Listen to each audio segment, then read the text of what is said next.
Добър вечер, уважаеми зрители в Фейсбук и интернет пространството. И така, вие сте с видеошоуто на Емилиян Койчев. В случая искам да обясня зимната обстановка в нашата скъпа Република България. Значи, какво искам да ви обясня? Значи, омръзна ми да слушам разни така наречени изказвания и публикации относно в случая пътната обстановка и стратегически геонародната зимна атмосфера в нашата Република България. Така наречените неизчистени пътища и защо са неизчистени. А вие защо вие пътувате по тях? Така да се каже, това е следното. Значи, почва да вали сняг, нали така? Очаква се много сняг.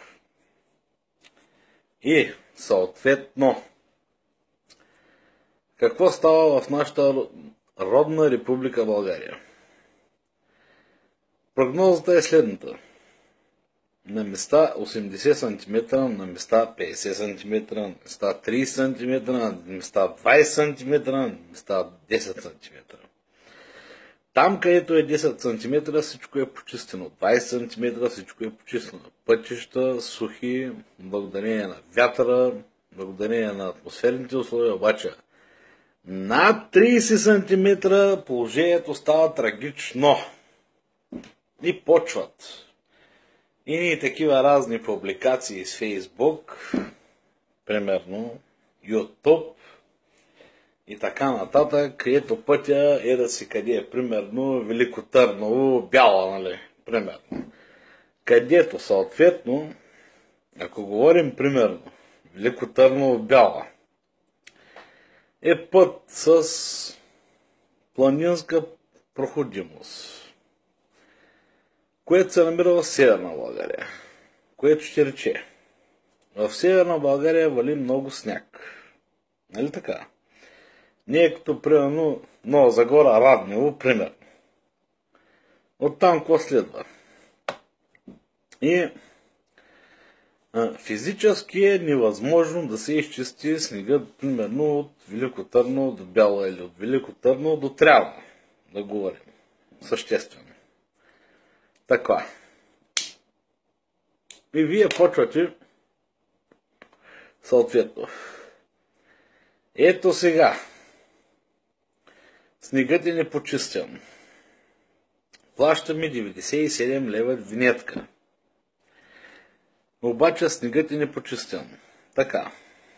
Аз също съм съгласен с вас, че винетката е 97 лева. Е непосилна за всички шофьори на нашата Република България да заплатят тази сума. Обаче, да си говорим за реалността. Тая винетка за какво се взима? Взима се реално за оправяне на пътища в България. Почистването е един отделен фактор. Фактор, който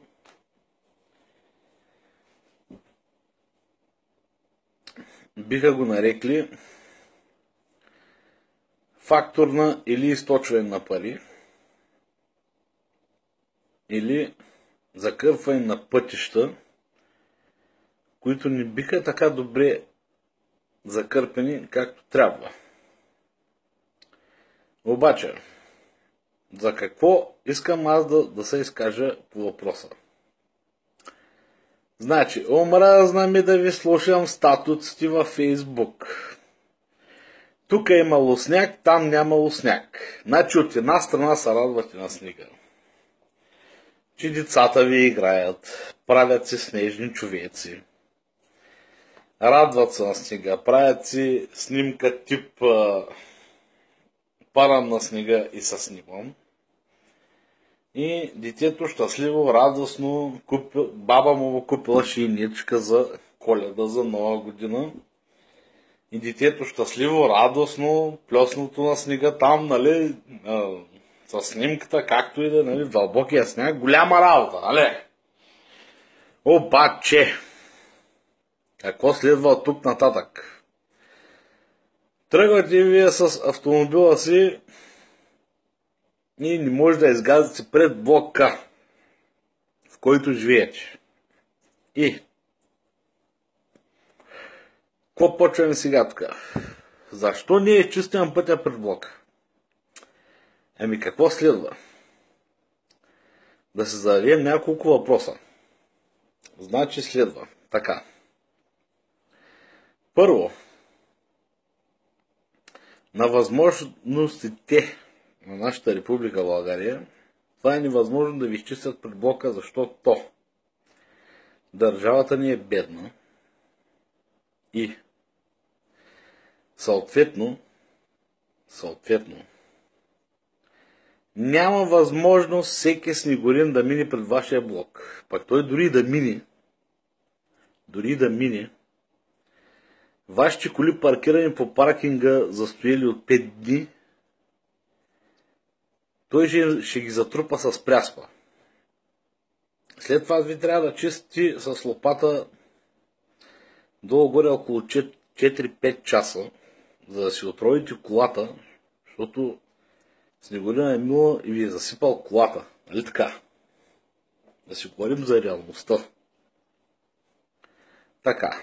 По-добре е да се оттъпче снега от разни по-проходими автомобили, които са примерно с предно задвижване, защото най-много реват от вас е такива, които карат автомобили с задно задвижване. Да не говоря за марките, да не споменавам, да не правим антиреклама на разни фирми, които са на световно равнище. Нали така? И съответно почвате да рифтуете като обойдени мечта в този Фейсбук, че пътчетата им били изчистени. Добре. За Бога! Научете се да карате на сняг.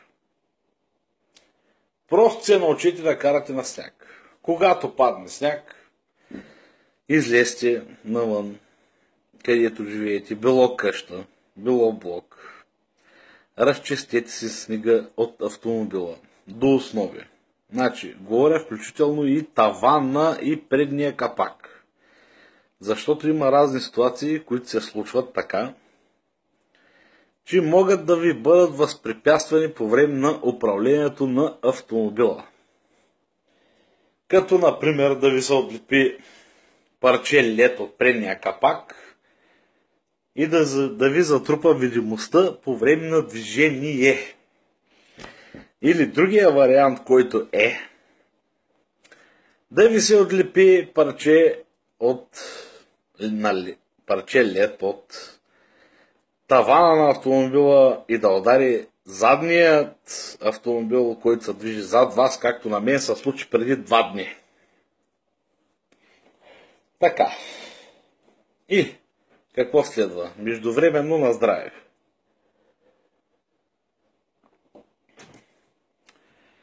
Значи, спрете с това ревание във Фейсбук, че не са ви изчистени пътищата.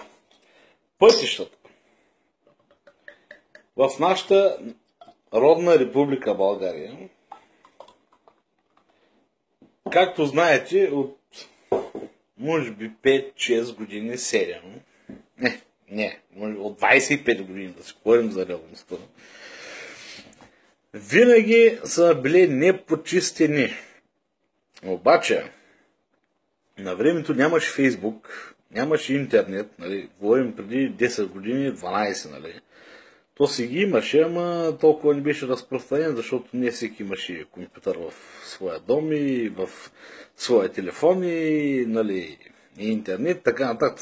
Това е сега една друга тема на разговор, която не е мястото да дискутирам. Не сме се събрали да обсъждаме комуникациите на нашето развитие на Република България. И така. И почвате тук, сега тук не било почистено, снимате с тия смартфони, штракате снимки във Фейсбук и какво се получава? Вече голяма работа станахме, нали? Не, че защитавам правителство, което мен специално супер ма дразни с последната си политика върху нашата родна Република България. Не го защитавам. Нито защитавам Министерство на инфраструктурата и регионалното развитие. Няма да споменавам кой е министър там. Разберат, нали ме разберат за кой говоря? Обаче просто вземете един професионален опит, така да се каже. Просто един автомобил, примерно, който карате. Вземете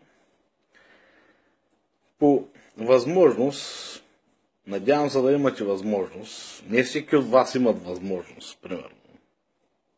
Оборудвайте си автомобила като за начало с зимни гуми. Не е случайно заводите производители са ги измислили тези зимни гуми. Нали ме разбирате? Значи, зимната гума си е зимна гума. Тя държи на лед и на сняг. Позволява скорост. Малко по-допустима от... Не малко. Поне 30 км допустима от лятната гума по време на шофиране на лед и на снежни условия.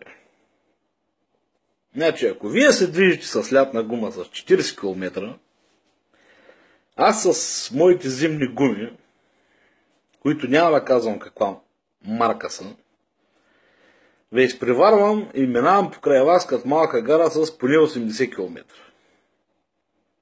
При което, при тези километри, ми доставят необходимия комфорт и стабилност на пътя. Така да се каже. И много по-добър спирачен път от вашия. Обаче вие, нали, сте умни българи и викат, и бал съм ви майката, нали, на всичкото, аз ще карам с лятни гуми. Защото той я падне сняг, я не падне сняг, нали, в нашата държава, защото вече той климата се промени, така да се каже. Обаче все още има хора, които хитруват. Обаче спрете с това хитруване. Оборудвайте си автомобила с зимни гуми, сложете си едни вериги в багажника, сложете си една такава малка лопата в багажника. Долу-горе около 50-60 см лопата.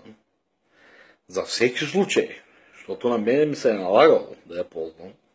И на вас дано не ви се налага. Все пак е нещо от полза. Резервуарите с гориво, да почнем за резервуарите с гориво, бензиновите автомобили може да ги допълните колкото си искаш и догоре. Дизеловите, защото аз карам дизел в случая, не го пълнете догоре, както съветват разни не знам си какви там, как да ги нарича, разбиратели, така да се каже. Защото ако се напълните резервуара с гориво догоре, съответно, ако температурата падне до минус примерно 15-20 градуса, минус 15-20 градуса, има такава вероятност, че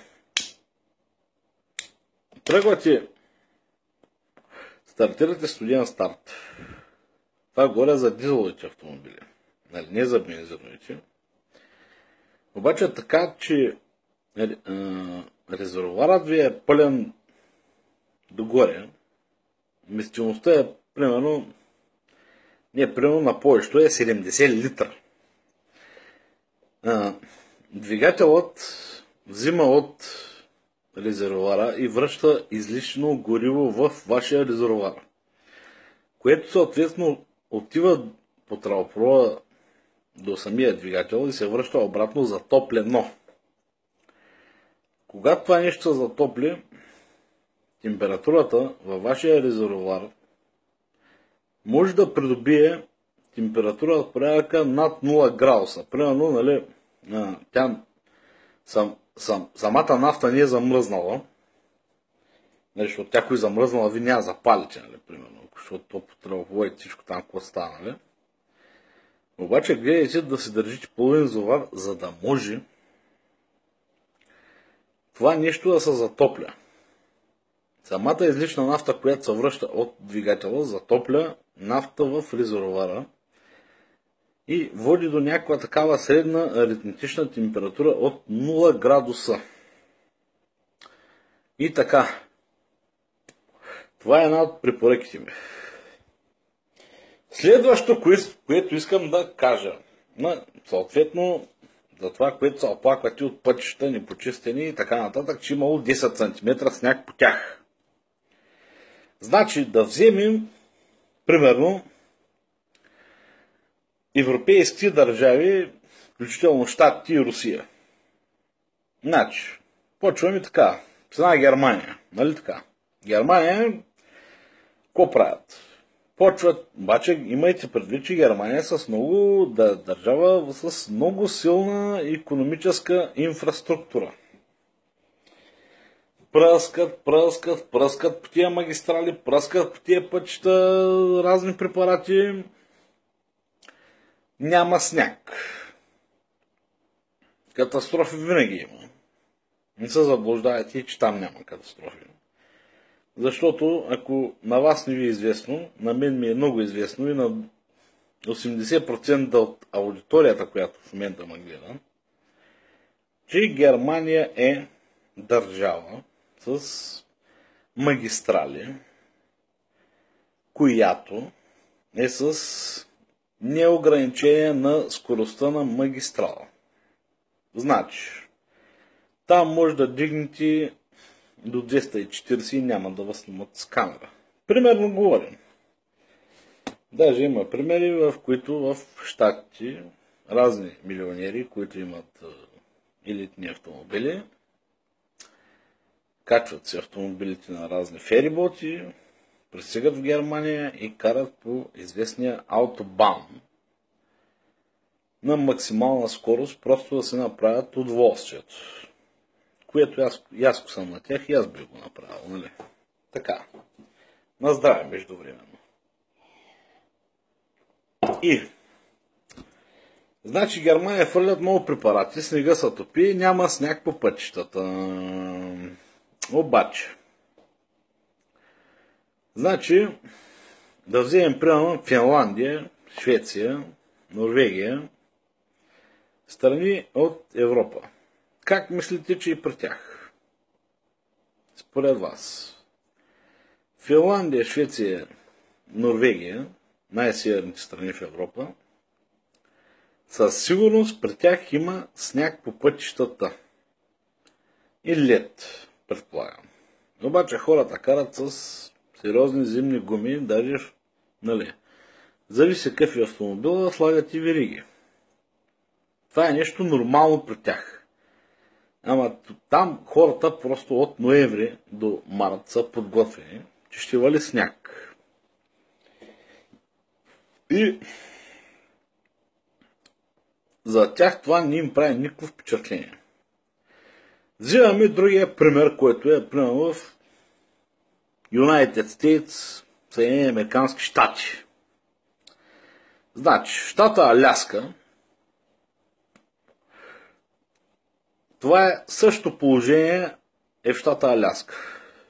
И не само щата Аляска, в северните щати, които в момента не мога да ги изборя, защото географията в момента е малко куца.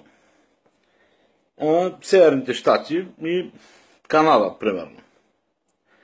Има такива снеговалежи, при които е невъзможно просто да се изчисти този сняг до асфалт. Разбирате ли за кой говоря? Значи, другия пример, който ще ви дам последно, това е Сибирска Русия, в което там може би 6 месеца се кара по лед, не по сняг, по лед. Значи има замръзнали реки, тези реки се размразяват там за няколко месеца, камиони се движат по тях, това са им пътищата. Така че, моята препоръка е: научете се да карате по сняг и по лед. Когато падне сняг и лед, изкарайте вашите автомобили. Не ги дръжте пред блока да гният в сняг, затрупани и неизчистени. Изкарайте ги, потренирайте малко, не се оплаквайте. Пробвайте малко по малко, ще се научите да карате по сняг и по лед. И след това, карането по сняг и по лед ще ви доставя едно голямо удоволствие. Както на мен ми доставя. Разбирате ли? Значи, говорим, сега коли викате, това сигурно кара някакъв джип, нали, нещо, нали, Quattro, нали, 4 Matic, X-Drive, нали, да не споменавам разни фирми тук, които ги произвеждат. Не, аз не карам нито от тези, които изборих, разни, нали, екстри на разни фирми, нали. Quattro, X-Drive, 4 Matic и, нали, тем подобни. Моят автомобил е с предно задвижване. Нормален, обаче е оборудван с 4 зимни гуми. Няма да споменавам на коя фирма са, защото става реклама, нали, и така нататък. Обаче от 2000 година карам всяка зима по сняг без никакви проблеми. И в един момент ми доставя някакво удоволствие, нали. Деца вика така леко да се препарзалям. Нали. По принцип, от мен не ме е страх, че ще се завърта някъде или ще се хвърля някъде. Имам си някакво доверие в моите си възможности, само ме е страх от други никадърници, някой да не се блъсне в мен. Така че, не се оплаквайте от непочистването на разни пътища. Има на места е просто физически невъзможно. Значи, един споделил разен клип във Фейсбук, че тук не било почистено, там не било почистено и след него последвали 50 човека, разни тапунгери и тапанари, как да ги нареча, които даже дори не са се качвали на кола. Даже дори не са се качвали на кола. И вече станахме тук голяма работа. Нали ме разбирате? Не защитавам системата в държавата и още веднъж го казвам, не защитавам системата в държавата и пътната инфраструктура относно, нали, поддържане на пътища и инфраструктура, е така да се каже. Обаче, просто в един момент ме дразните с вашите статуси, публикации и така нататък. Затова, че моята препоръка е: оборудвайте си автомобилите както трябва, сложете си едни вериги в багажника, оборудвайте си автомобилите с зимни гуми, нали. Всеки няма възможност, като няма възможност 5 дена няма да карате, докато не се стопи снега и, нали, обстановката нормализира. Вярно е, на всеки се налага, обаче щом ви се налага и автомобила ви не е оборудван с съответно зимните екстри за сезона, не го подкарвайте и не ревете, че тук не било изчистено, там не било изчистено и така нататък. Благодаря за вниманието.